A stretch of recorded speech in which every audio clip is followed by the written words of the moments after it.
Welcome back to Haunting Travels, where we journey into the shadows and explore the places most people dare not to go. I'm your host, Alex, and today we have an incredible guest joining us. Someone who's made it his life work to chase the unexplained and document what lurks in the darkness. Roger Potter is the founder of Potter Paranormal Project, a name that's become synonymous with fearless investigations and authentic paranormal and explorations. Roger doesn't just visit haunted locations, he uncovers their stories, their histories, and the chilling experiences that blur the line between our world and whatever lies beyond. Today, we're diving deep into his journey, his most unforgettable encounters, and what drives him to explore what most of us fear. Roger, welcome to Haunting Travels. Thank you. Great to be here. And what sparked your fascination with the paranormal? Was there a specific moment or experience that made you realize that this was more than just a curiosity? So I grew up in a very, very old house in Detroit. Um, when before Detroit, it was a really big city. It was a lot of farmland. And the house I grew up in was one of the original houses built on one of the farms that was in Detroit. So it was like early 1900s, late 1800s, and there was a lot of activity in that house. And to be honest with you, I was terrified as a kid. I used to see a shadow man look in my room every single night, and it was something that really bothered me as a kid to where I would literally sleep facing the wall, head of completely covering the blanket, hole about this big in the blanket just so I could breathe. And I was terrified for years, and then after a while, um, it was kind of like either I'm going to be scared my whole life or we can figure out what's going on. So at that point forward, I just kind of made it my life's journey to stop being scared and start exploring and figure out what exactly is this? Why is it staring at me? Why are they here? What do they want? And it just kind of grew from there. When do you think that you learned that it was paranormal? Um, when I was seeing things and nobody could verify that they were there, or other people in the house were hearing the same things that I was hearing, to validate that it wasn't just me. There was a lot of things that you couldn't explain. At one point, everybody was sleeping at my house, and it was just me and my sister awake in our bedrooms upstairs, and we heard a full-grown person fall down the steps. Um, I Wow. went and checked. Parents were still sleeping. Dogs were sound asleep. Nothing out of the ordinary. And parents didn't believe us until my dad heard it one day. Um, and then he was like, "Hey, I heard." I was like, "Yep, told you, told you." So I mean, we kind of all just had our experiences, and I think all of us collectively have just been in positions where we knew there was nobody there, or we knew it wasn't one of us, but there was something that was there for sure. And can you tell us what is it that got you to start Potter Paranormal Project? Well, sorry, I have a little bit of a dry mouth today. You're fine. Um, so it actually started with Southwest Detroit Paranormal. Southwest Detroit Paranormal is my first paranormal group. I still actually run that and work very closely with them. It's it started with my dad was a big fan of um Ghost Hunters when it first came out, like season one fan. And I got into it big with him. And they did a ghost hunt at historic Fort Wayne in Detroit, which was literally like down the street from my house. And there was a couple of the investigators from Ghost Hunters that was going to be in there and investigate for the weekend and stuff. And my dad really wanted to go, but he didn't want to go by himself. So nobody could go. Everybody was busy. Everybody had work. And I was like, well, I'll go with you. So my mom bought two tickets, one for me, one for my dad. We went, we had a crazy experience, a wild night, and I was just hooked from then. And that's how Southwest Detroit Paranormal was formed. And it was me, my dad, my sister, my mom, um, my wife, and then like all the nieces, nephews, my kids. So it's all family oriented. Um, and then because everybody had jobs and it was busy and not everybody could constantly make time to go do smaller investigations, Potter Paranormal Project was formed. It was formed to do more residential stuff, more local stuff, more stuff that um, we could do kind of on the spot if somebody needed us rather than trying to plan it. Because, like I said, when you have 12 people in a group and they're all adults and all have jobs, it makes things tough. So they Southwest Detroit Paranormal, that's been my pay to play. That's my fun time. That's my family. That's just getting out and enjoying life. And then Potter Paranormal Project, that's more my work. That's helping others. That's on the spot, like, hey, if you need something. And that's more my merch line and stuff like that. So although they're a little bit different, I run them both very closely together. What was your vision when you started, and how has it evolved since? Well, my mission when I started was let's just go try to go hang out and visit as many haunted places as we can and see what we catch.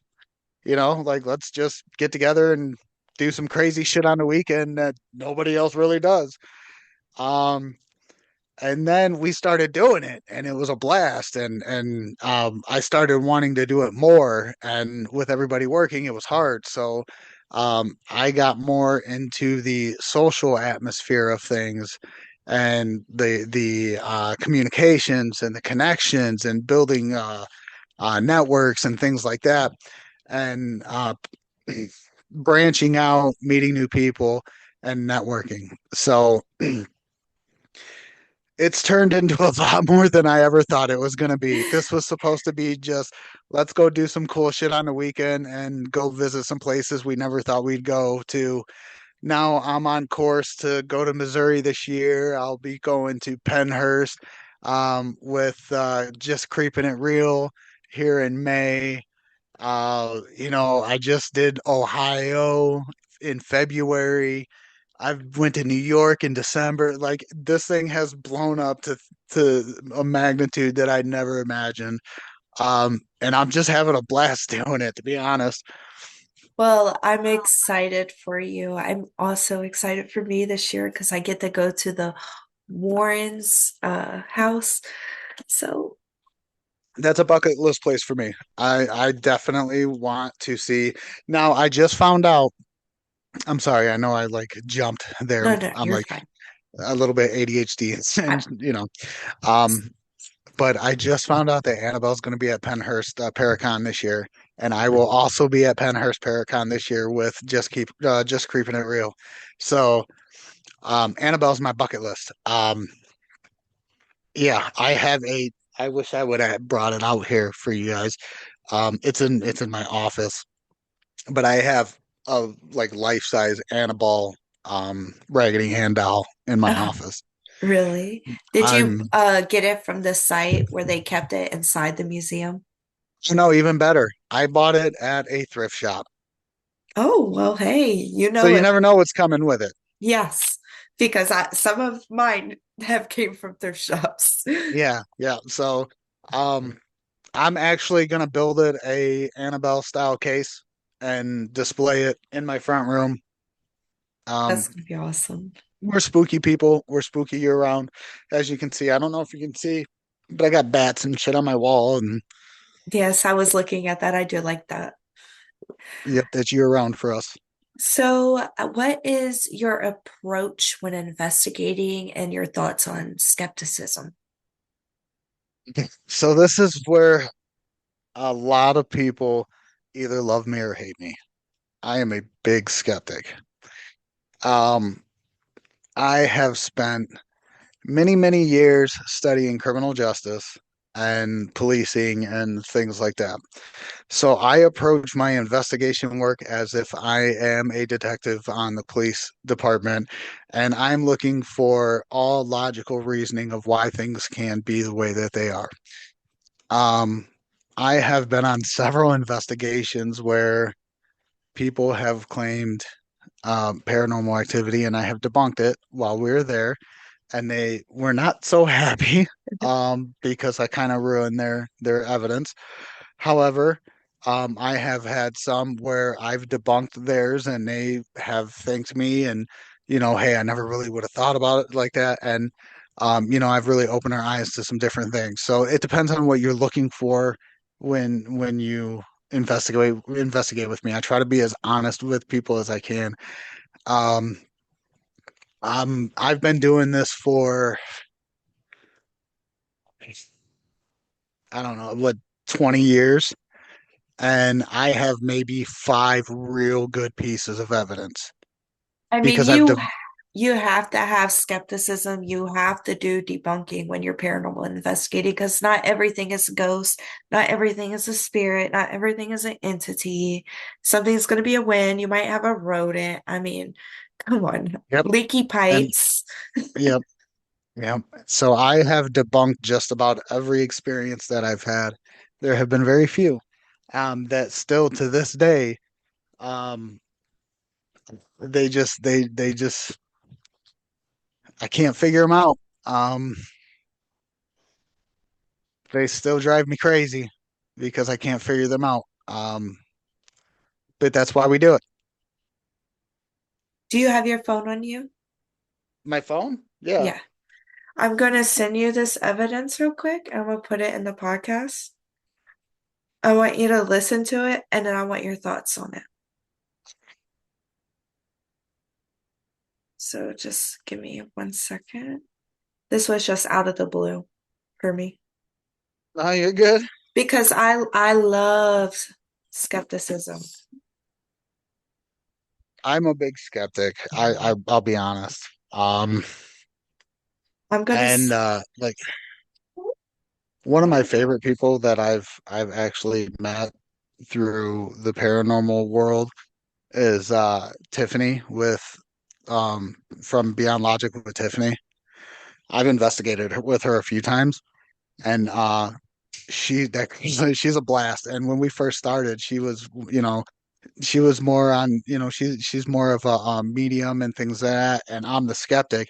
So me and her were going back and forth, and she's like, "Well, I did this," and I'm like, I'd go right behind her, and I'm like, "Nope, try it again." It moved when I walked by. It was just, and that's me and her just we really clicked like that when we investigate. So she's one of my favorite people I've met in the paranormal world.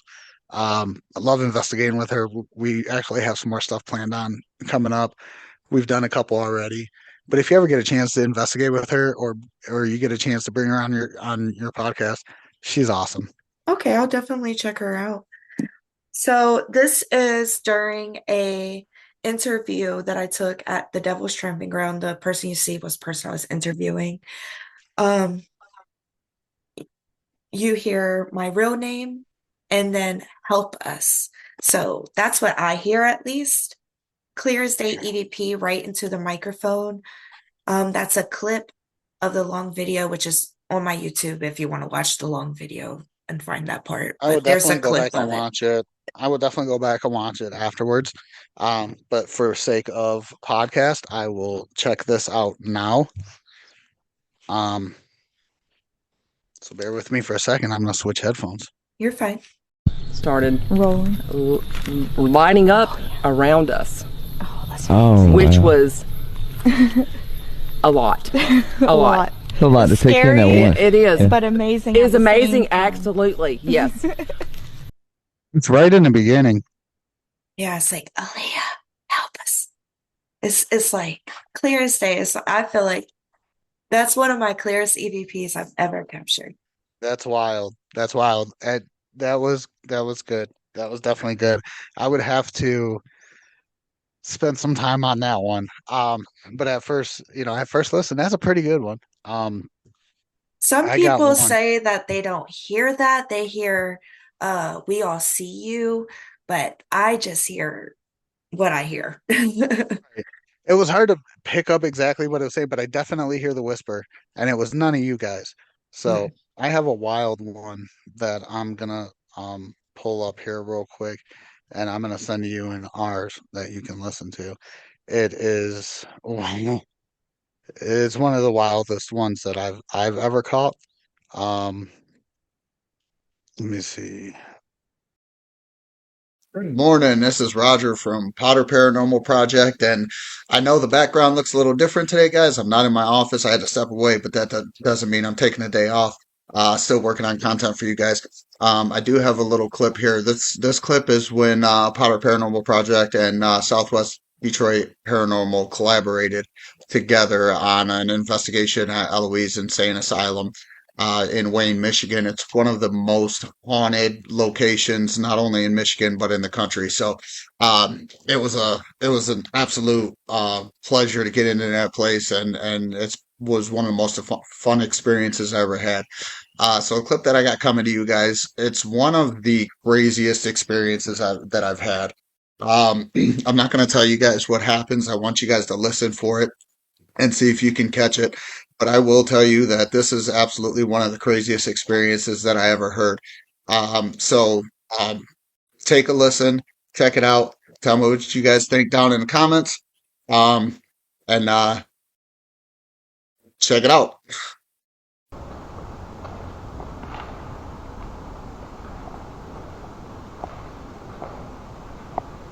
Is there anybody here with us?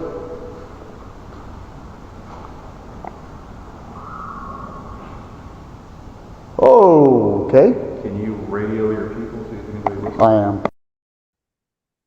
Tell me what you think of that one. That one is wild. Yeah, yeah. Okay. Can you radio your people? I am. That was real good. That was real good. I'm gonna add that to the podcast too.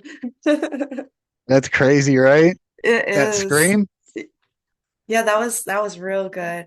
I went to Waverly and the weirdest experience that I would say I had there, because I had some paranormal experiences there, but I kept hearing a dog barking. That's weird. So there's But I mean, definitely a ghost you would dog imagine there. they would have guard dogs there at some point in history. So I mean, it's not far fetched. I mean, no pun intended. But um, but Yeah, yeah, I where mean, the if you ever go there, or if you've been there, um where the caskets and stuff are, that's where I kept hearing the dog barking. It was like I where haven't all been the there yet. artifacts are. It's definitely on my list of places to go. I just really started getting out of the state of Michigan last year. So Well, hey, I plan on going back there because I definitely need a redo, and I'll invite you. I'm down to go. I'm ready. That's one of my bucket list places. That and Ohio State Reformatory. I want to get down there. Not a whole lot that I'll go to Ohio for, but that's that's one of them. And what's the most unsettling or memorable location you've investigated, and what happened there that still sticks with you to this day? So speaking of Eloise, right? Eloise is definitely one that sits heavy on me. It is a place that is, to be honest with you, it's a place that I've always been intrigued with because it's so close to home. As a kid, I snuck onto the property and got kicked off by security. So I've been trying to get on that property for a very, very long time. So when I got the opportunity to get in there, and then to catch the evidence that we got, it was fantastic. Plus, I got to do it with my family. I had both my groups together, so I got to do it with both groups collectively. And then on top of that, it was also my sister's birthday. So I mean, that's one for the books. that one was hard to top. But I mean, every investigation is special in its own way. Like when I did Wildwood Sanitarium in New York, I was with some of the probably one of the the best group of people that I could have been with. That investigation itself, we didn't have a whole lot of activity. A lot of stuff was debunked, but just hanging out with the people that I've met through the connections online and seeing them and meeting them for the first time face to face, and just how fast we clicked and got along. It was one of the most fun investigations I've been on in terms of just laughing and talking shit and just having a good time. Um, and then I got, my daughter's first investigation was a important one, and then my son's first investigation was an important one, because they've just started getting into their investigative, prime, and so every one is special. But as far as I can't figure out and still kind of gives me the chills, and I would love to go back. Eloise is definitely top notch in terms of um, evidence that I've collected. And you mentioned uncovering chilling histories. Can you share a story where the history of a place was just as haunting as the paranormal activity itself? Yep, and just because it's I'm so enthralled with it. Eloise is amazing. Um, there's over like 2,000 bodies buried across the street from Eloise in unmarked graves that nobody even knew about up until recently. Um, the county, Wayne County, bought the land. They were going to put an airport there. And when they started digging, they had found out that there's graves all throughout there. So the history there is so dark. So many people died in that place that they have thousands of people that they don't even have names to, that they have nobody, no next to kin, no nothing, nobody to identify them. They just dumped these bodies off in plots and just buried them in the ground, and they're still to this day nameless. So there's a lot of dark history in there. It was known for electrotherapy, electrocution therapy. It was known for the what was it, hyperbolic aqua therapy in the bathtubs. Actually, a little girl, I think she was, I want to say like 11 or 12, drowned in one of the therapy tubs because they forgot she was in there. Mhm. Um, so there's a lot of death in that place, and it was mostly due to the just the grotesque nature of medicine that they practice.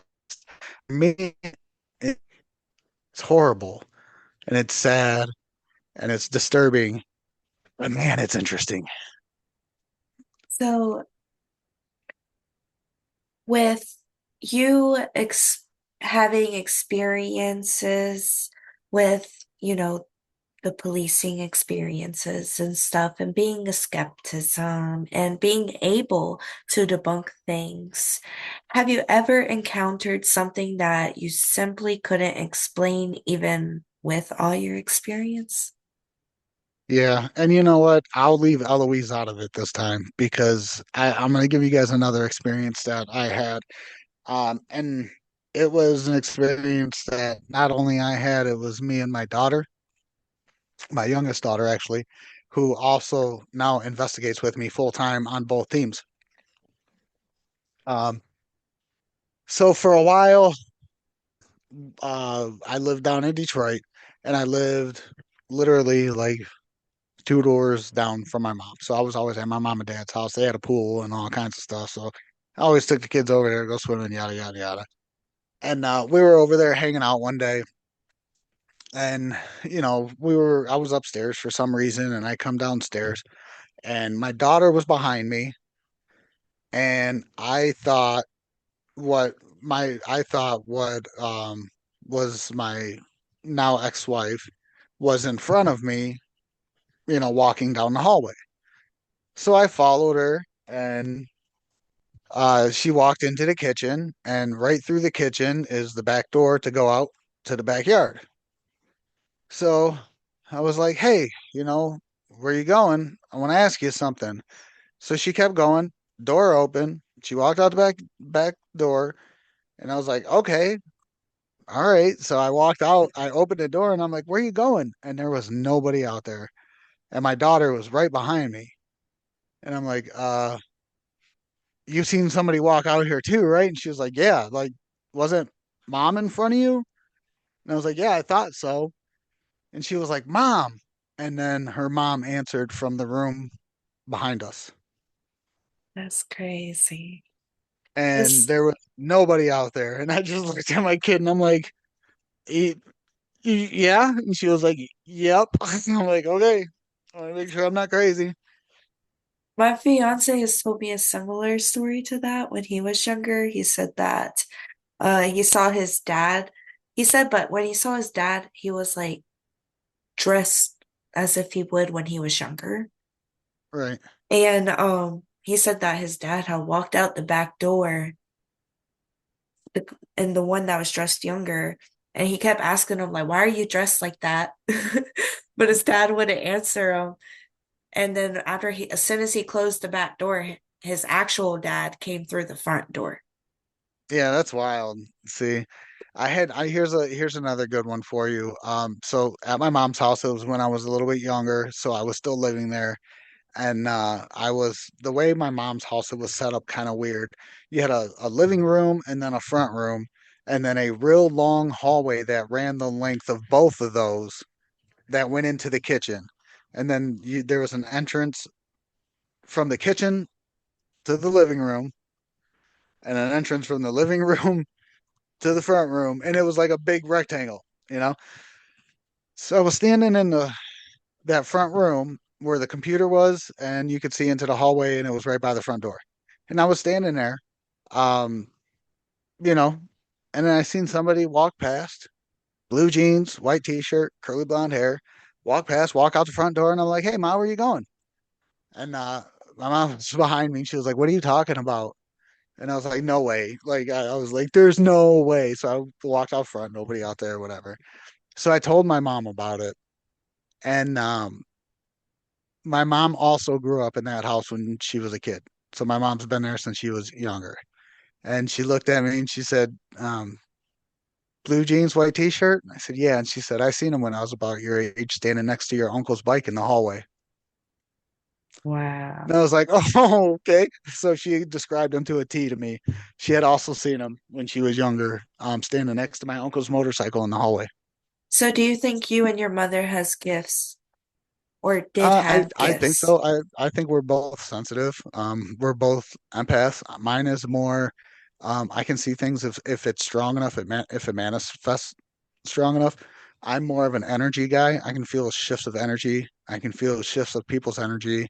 I can like I can walk into a room and just feel everybody's energy. It's exhausting. Um, but it's not so much as like a medium or I can see and hear things that aren't technically there. It's just I can feel energy shifts really heavy.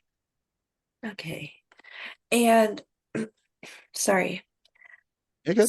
So your work resonates with both skeptics and believers. How do you approach storytelling in a way that speaks to both audiences? I just try to tell my truth. I try to tell it how I see it and what my experience is because I know, and this is nothing against anybody in the field. I love you guys. You guys are awesome. And I couldn't do this without you guys. But if I didn't see it and it wasn't a firsthand experience, I have a hard time believing it. And that's just my personal experience because I have had experiences that I didn't catch on tape or I didn't get, recorded and I can't prove. So as far as I'm concerned, they were just experiences. There's no proof. It never really actually occurred. It never happened. It happened to me, Yeah. but where am I going to show you? I can tell you, but it doesn't matter.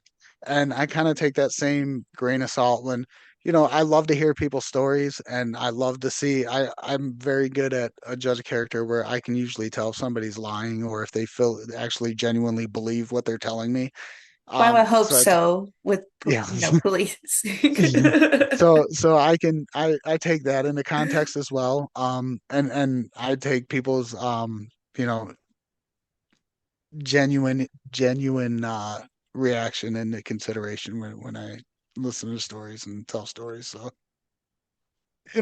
being a skeptic and not having enough proof of my even own, even though I've seen and heard a lot of things, to not have it to show, um, until I have it where I can say this is definitely a ghost. Look, we're hanging out.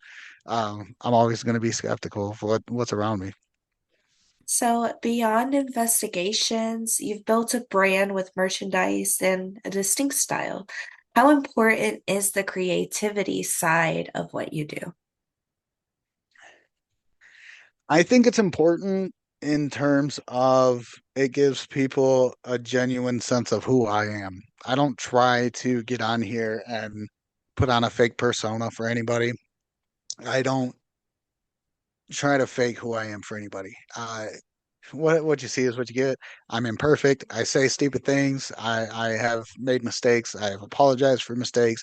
And if I feel like I'm right, I have stood 10 toes down on the way I feel about certain things. So um, I am very rough around the edges.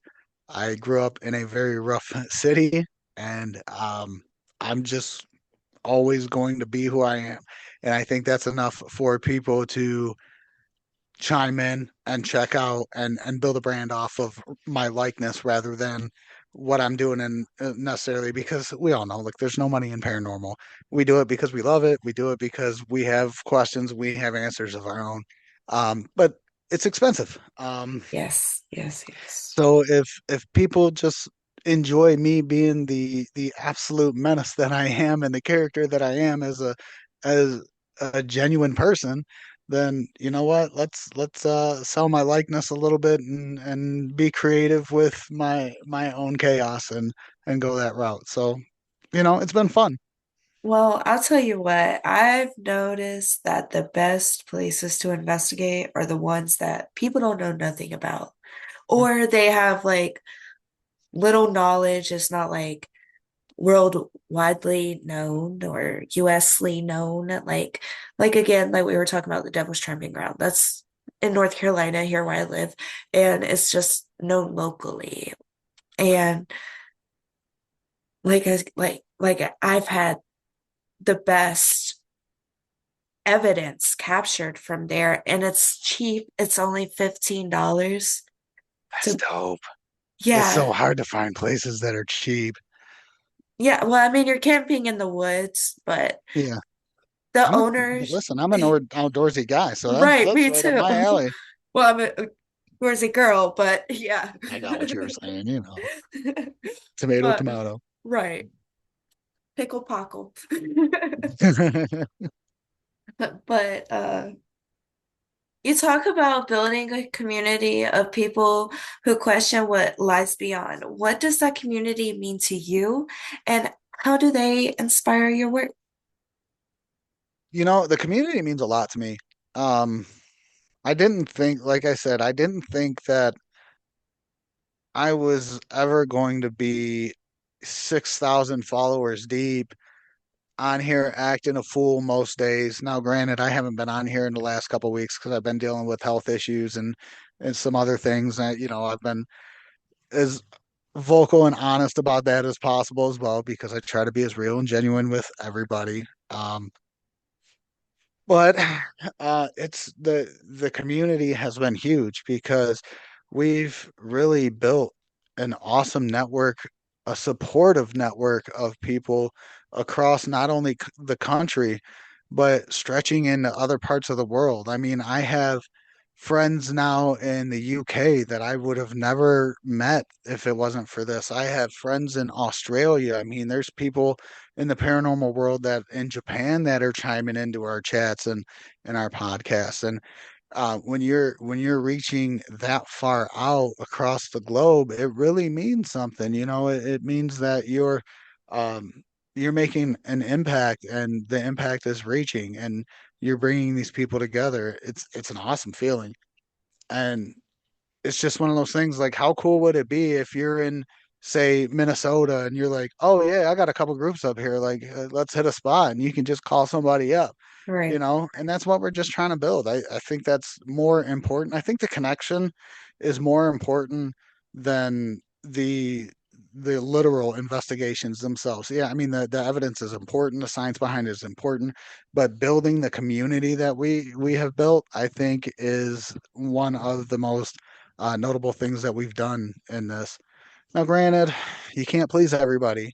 There's gonna a lot of a lot of people out there like, oh, paranormal community don't exist, or paranormal unity don't exist. It's what you make of it, honestly. I have 40 or 50 solid groups that I communicate with on at least a weekly basis. If that's not para unity, then what is it? Right. You know what I mean? Just because you don't feel like part of a group or anything, that's your prerogative, whatever you want to do. But it's really what you make of it. You can turn this into anything you want it to really be. So, what's an untold story or an overlooked aspect of the paranormal world that you feel deserves more attention? Cryptozoology. I think cryptozoology is a lost, hidden form of the paranormal that gets overlooked uh, often. I think there are a lot of things in this world that we don't know that exist, and that's a good part of the paranormal that I'm looking to get into myself. So So, you're into like the Bigfoot Mothman. yeah, we're actually planning a camping trip up here in Michigan in May with myself, Andrew, um, Cordell, who is with Paranormal Musings podcast, and then um, Leo's Paranormal. So Marcus from Leo's Paranormal. So the four of us are planning a trip up here in Michigan, upper Michigan in the woods, do some Bigfoot hunting in late May. Well, that So sounds that'll be my fun. first Bigfoot trip. And you explore what others fear. What scares you? Is there anything in the paranormal realm that gives you even just a little pause? I think the only place I'd really hesitate to investigate, I would still go, but it would make me nervous is Appalachia, The trails? the Appalachian Mountains, and the creatures out there in the Yeah. Appalachian Mountains, and I don't know, man, that's some weird shit out there. Yeah. That's that's creepy, man. I don't know what's out there, and I don't know if I want to know. Everything. Everything's out there.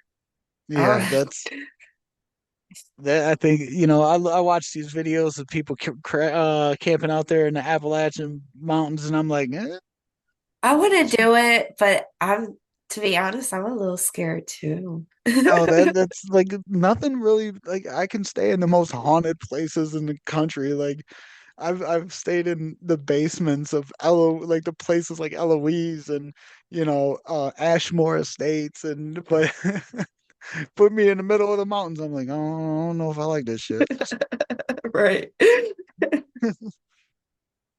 So, what tools or methods do you rely on most during investigations? And has any of them surprised you with their results? I'll be honest with you. I have all the tools and all the gadgets. I mean, I probably have $10,000 worth of equipment. I mean, I have stacks of. You can ask anybody that I've investigated with; they'll tell you like he wheels and shit. Um, Ultimately, at the end of the day, I end up probably using my recorder, my body cam, and my DVR camera. I mean, I usually don't use a lot of tools because, You can get just to be false honest, positives. I don't trust them. Right. I just don't trust them. I don't trust anything that I can't verifiably go back and go, that's fucking weird. Oh, sorry, I didn't know if I could say that, You're but fine. You're um, fine. We're good here. um, I've been very good. If you follow my page, you know I've been very very good tonight. Um, You're but fine.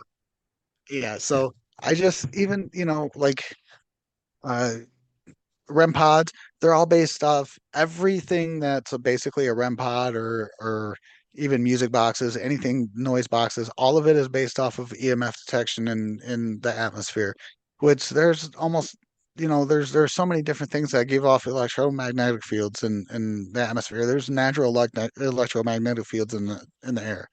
So I've had experiences where I've come to find out that it's somebody's phone that's setting off the REM pods, and I don't trust anything like that. I need something that's verifiable. So when it boils down to it, I really focus most of my time on my body cam, my DVR, because those are the visual things that I can see. My audio, it picks up. I know who's there. If it's somebody I don't recognize, then I know. And the same with Especially if it's just you alone. Yep. And then the same with the the recorder. I know whose voices should be there. And really that's the only evidence that I trust. And That's why a I, lot of people don't investigate with me because they're like, "Oh, the REM pod's going off. We had so much activity." And I'm like, "That's cool, but it could be a thousand other things." So, yes, you know, it's a lot of people do get devices and don't think the scientific way about them. So you have to learn how to debunk them and how to use them. yeah. I mean, if there's no actual correlation with what you're asking and what if's not going off and direct response, and I think that's why a lot of people get frustrated with me is because I will write off most of that. 99% of that stuff I write off as, yeah, I mean, that's either it's going off on a false positive or, um, and that's how I operate. That's why I said maybe I have like five good pieces of evidence because I don't consider that stuff paranormal enough to consider evidence. And where do you hope to take Potter Paranormal Project next? Are there any locations in specific that you're dying to investigate? You know what? I'm going there in August and I can't wait. This is a place that I'm excited to get to for multiple reasons, and that is the Aurora brothel. Um Ooh. and that is because me and Myra have a little bit of a history. Uh the first time we really communicated, she called me Chris. And we have had that standing joke since. So me and her have actually become really, really good friends since then. We talk on a regular basis. She is phenomenal. She is a sweetheart. And just because we have that running standing joke, I cannot wait to get down there and check her place out. Just because of the history that's there and the activity that I've heard about. But personality goes a long way with me. It's not always just about the location. It's about who's there and who's the face of the location as well. So there's some great locations, but people run, some shitty people run them, and it makes you not want to go. Yeah, yeah, yeah. Or change the history of the location. Yeah, or lie about the history of the location. Yeah, period. I've had that. Yeah, Yeah. What advice would you give to someone who wants to start their own paranormal investigation journey?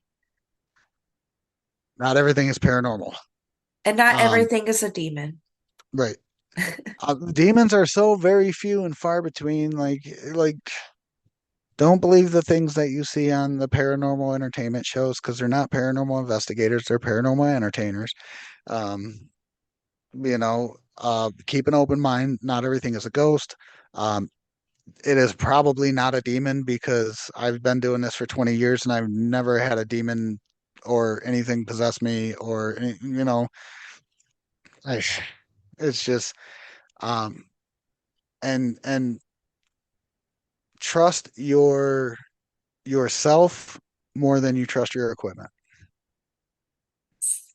And where can people follow you if they want to see more of your work? Well, you can find me. I'm primarily on Facebook. That's where I spend most of my time because I'm an old man and I'm like, dad age. So Facebook is where I'm at. Powder Paranormal Project on Facebook. I do have a YouTube channel that's primarily just clips of some of the evidence that I have and the episodes that I put out. It's not a lot of side chatter or anything like that. It's literally straightforward, just episodes and stuff. Um, I do have a TikTok. I'm not on there a whole lot. It's just, I don't know. It's not for me. That's a young man's game, and I'm not necessarily a young man anymore.